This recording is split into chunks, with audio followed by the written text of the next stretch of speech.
I know you hate politics. You figure it's nothing authentic. Our so called leaders are filled with greed. They hunger for power. On our backs, they plot and scheme, and whatever progress they show is just for the optics. I know you're thinking, politicians, they never listen unless, of course, there is an upcoming election. They are always talking and never fixing damages when we have real problems and we don't need no amateurs. So why listen to any topic on politics? Trust me, I understand. I know you got some questions. Like, why should you vote when every candidate dodges the question? Like, why should you hope that voting will lead to some answers when every answer sounds like it's missing the question? Trust me, I understand. If these weren't the choices we opted, then it's not the fault of the deer that it gets hunted. I've never seen anyone pull up in the car and question why it's painted. Some things just happen and we cope. But some things can happen, so we vote. Your right is your light, and blood was spilled for this right. Too many fought, entire generations sought to have a say in this life. There is no sitting on the sidelines. That's how you get tossed to the side, but your vote is your guideline. Your vote is like a light that takes us to our destination. And we don't have time for misdirection, so how can we see if you don't let your light shine?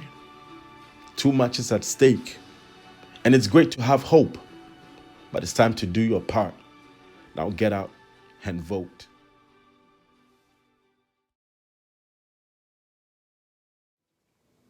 Hello, and welcome again. As you saw from the poem, it's about getting out to vote. And for those of you in the US, you would notice that Tuesday, November 3rd, is election day. Some people get excited and others, they don't really care. I would say that I used to be one of those people that didn't really care because I used to wonder, what does election do for me? Well, how does that affect my life? And I know many people are also thinking the same. But I'm here to encourage you and to say that yes, your voice does matter and that you should get out and vote. If you didn't opt for, early ballots or mail-in ballots on election day, I highly encourage you to get out and vote. For those of you who have been following me and singing some of my poetry, I usually like to kind of shed some insight on, depending on the topic.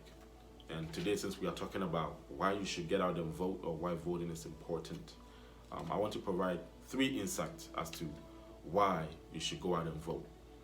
The first one is that voting directly impacts you. It affects you directly. The second is that it's your right.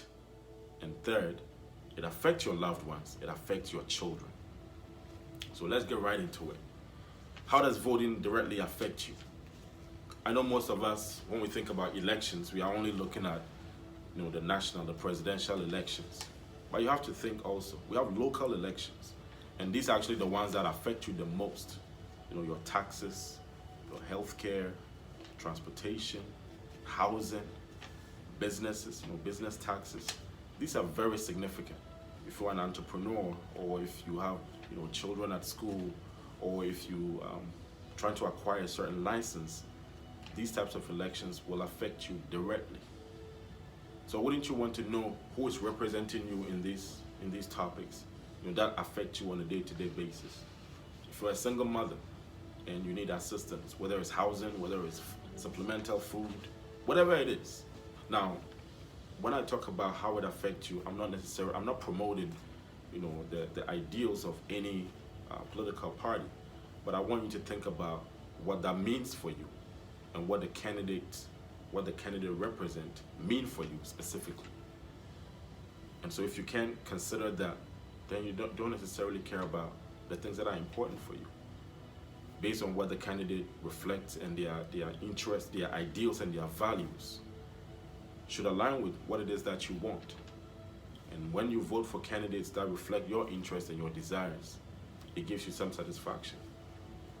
Obviously, if wages are going to be increased, it has direct impact on your finances. If taxes are going to be increased or decreased, there are some repercussions to that as well. And so these candidates can influence your life in good ways and in bad ways. And so if you don't vote, then you didn't let it be known what it is that you truly want. And if you can't choose, someone will choose for you. And most of the time, it might not be what it is that you want. So that's one thing.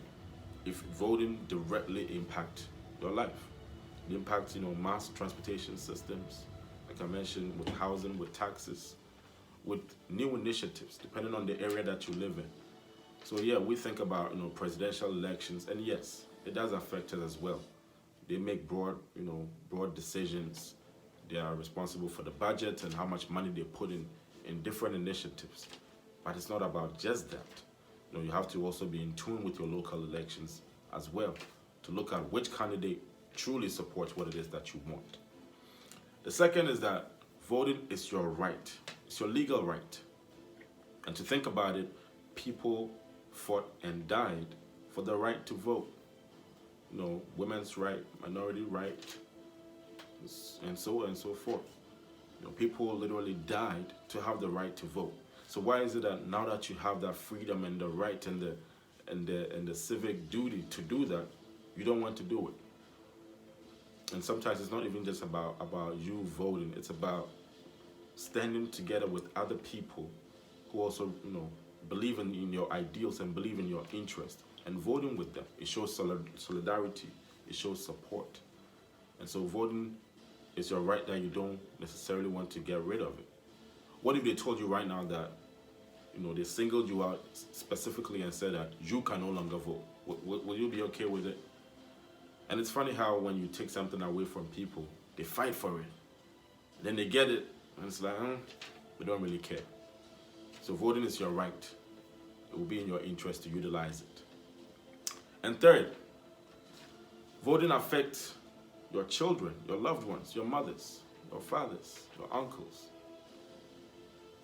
Your decision to vote and the decisions that your candidates promote or stand for have direct impact on your children.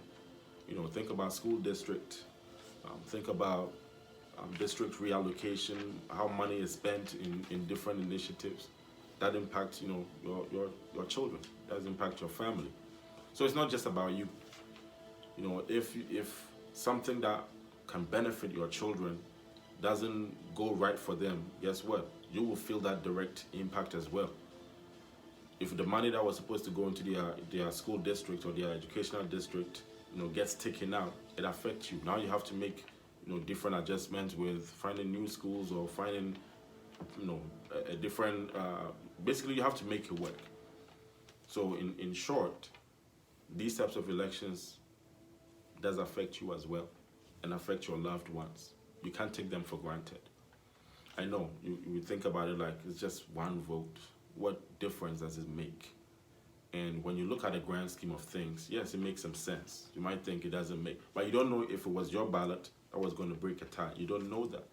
But the least you can do is to have that faith and know that you are making a difference, and that you are using the right that you have. You are using your voice. Your voice is your power, but in this case, it's your vote, and you want to make sure that you are also utilizing that. And so there you have it, the 3 reasons why I think you should go out and vote and not stay at home this time around. It affects you personally. It's your right to vote. It affects your children and your loved ones. And I think it will make you feel better. You don't want to be on the sidelines and wish that you had the say in such an important time. We live in a very critical times now. I mean, this year so many things have happened, and everybody is disgruntled in some way.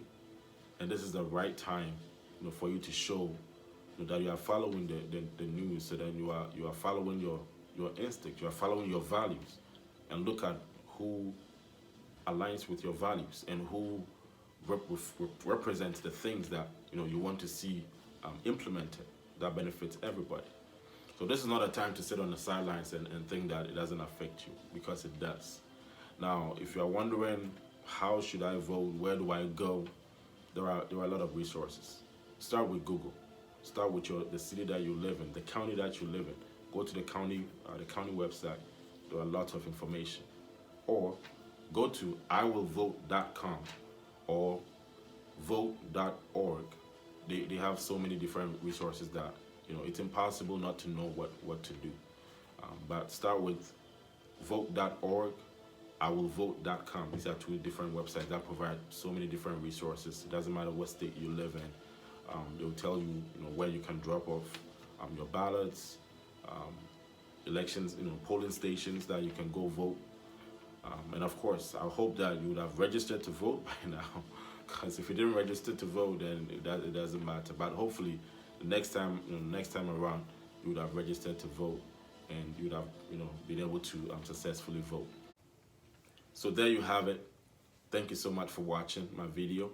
If you haven't subscribed, I will highly encourage you to subscribe to the channel so that you get notifications anytime I post a new video. And thank you so much for your support. Have a good one.